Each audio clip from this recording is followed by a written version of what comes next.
Oromoonni marti kanneen biyya keessaa falaa baganuuf jiraattan kan dhiyoo falaalaa. Gurmuun jaalleewwanii tuuti qabsaa'otaa hangafootni qabsoo galaanni hayyootaa. Eenyu maaltu yaadee beeka akka irra ga'amu dhukaasni gaafasii akka isheen hangaatu roorroo qolachuuf falli qawwee taatu.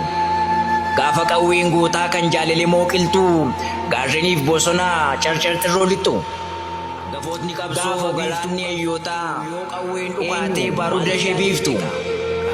Eenyu yaadee beeka kan baaduu ka'ee Oromiyaa wal ga'uu buurri nama tokko abdii miliyoonotaa ta'uu.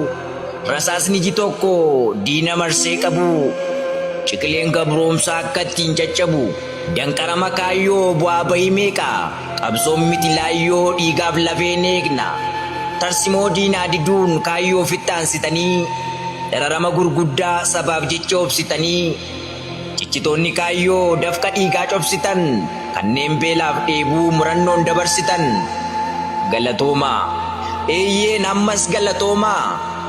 Har'allee ni jirra ilmaan elemoo qilxuu akeekkanneetu beekna waan tokko nun miliqxu.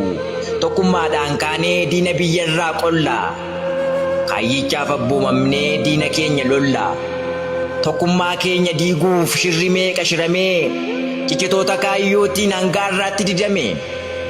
Jaallan shinnigaasaniin tokkummaan lallabamee boriif isin shakkinu galmaan keenya kaayyichaa. Imaanaan keessan jabdu ni boonsina sabichaa. Irbuu gootota kalee lafeef dhiigaan tiksinee yoo turres galmaan keenya Oromiyaaf ibsinee. Rasaasa elemoo qilxuu jalqabanuuf dhukaase golee Oromiyaa keessaa maan dheedinotaa raase. Waliif lallabneerra gamasiif gamana silas maaltu irraa hafa waamicha armee jarana.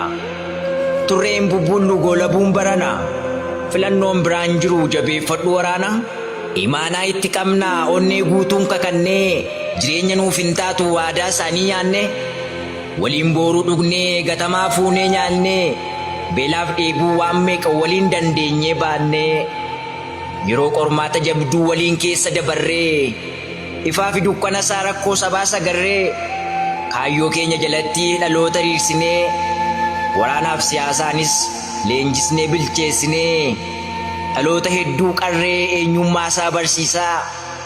Karaa kaleerra dhufne suuraanis itti agarsiisaa. Garamitti akka deemnus qajeeltoo nu hubachiisnee guddummaa Oromiyaa ol fuunee itti agarsiifnee. Asiin keenya salphaatti goota sabaatti gabbarree dhalootaa dhalootatti salphaatti hin dabarre. Booda deebiin hin jiru mudhii keenya hidhannee wareegamnee isin tiksuuf gammachuudhaan simannee.